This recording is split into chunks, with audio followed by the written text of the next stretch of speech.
Terbesar kau perisai, berdiri depanku, tak dapat ku ragu. Kau hebat, gagah perkasa, kaulah panglima menangku. Shalom, kita bicara tentang pengampunan sebagai awal pengharapan baru. Yesaya 40 ayat 1 dan 2 mengatakan, Hiburkanlah umatku, demikian firman Allahmu.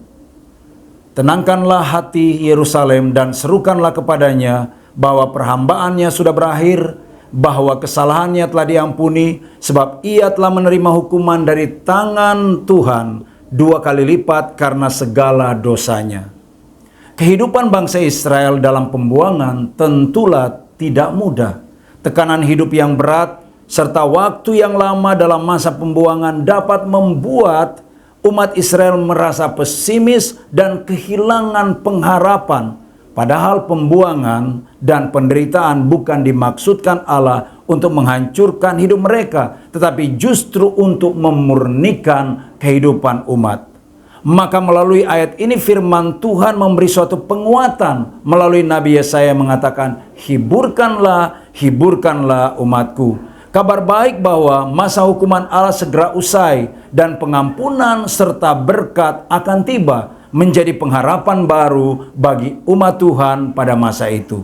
Ada beberapa nilai penting yang patut kita perhatikan ketika kita mempelajari Yesaya pasal 40 ini, yaitu yang pertama, bahwa Allah tetap memelihara dan menghibur umatnya. Sekali lagi, Allah tetap memelihara dan menghibur umatnya. Bangsa Israel kurang lebih hampir 70 tahun berada di dalam pembuangan, waktu yang sangat lama. Mungkin saja mereka sudah tidak memiliki harapan untuk kembali ke Yerusalem, namun Allah tidak pernah melupakan umatnya. Allah tetap konsisten memegang janjinya untuk memelihara umatnya walaupun di dalam pembuangan. Di dalam kehidupan ini kita tidak lepas dari berbagai pergumulan hidup, antara lain kesedihan, sakit penyakit, masalah, penderitaan, dan lain-lain sebagainya. Tetapi kita jangan pesimis dan putus asa, karena Allah kita pasti tetap memelihara umatnya dengan berbagai cara. Poin yang kedua atau nilai yang kedua, Allah setia kepada firman-Nya. Allah setia kepada firman-Nya. Di dalam Yesaya pasal 40 ini kita melihat demonstrasi yang jelas tentang bagaimana Allah sendiri yang adalah kasih tidak menyimpan kesalahan. Ia tidak lagi mengingat dosa dan akan selalu setia pada firman-Nya. Tidak ada kerusakan yang tak bisa diperbaiki. Tidak ada rasa malu yang tidak bisa ia hapus. Tidak ada dosa yang terlalu besar yang tidak dapat diampuni oleh Tuhan.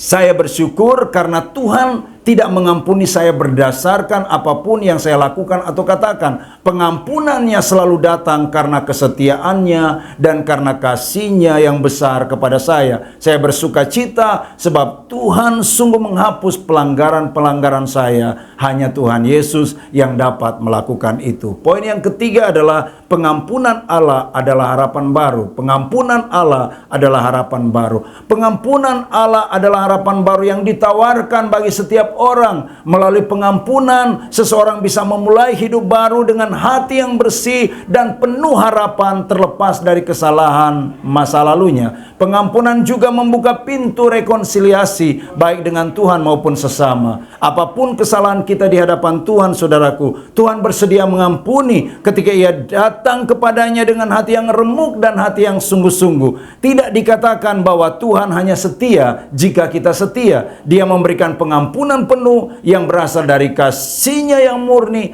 kasih-Nya yang besar, kasih-Nya yang kuat kepada umat yang dikasihinya. Pengampunan memulihkan apa yang coba dihancurkan oleh dosa. Pengampunan memperbaiki hubungan, melembutkan hati, dan menarik kita lebih dalam ke dalam kasih karunia Tuhan kita, Yesus Kristus. Tuhan Yesus memberkati kita. Terima kasih sudah menonton podcast Voice of Hope edisi Agustus, Forgiveness and Reconciliation. Jika saudara dan sahabat merasa terberkati, silakan like dan share video ini. Kalau Anda membutuhkan bantuan doa, boleh hubungi kami melalui channel media sosial kami di @rajawali.fm. Jika Anda membutuhkan komunitas yang sehat untuk bertumbuh dalam kasih, bergabunglah dalam Raja Wali Family Ministries. Tuhan memberkati.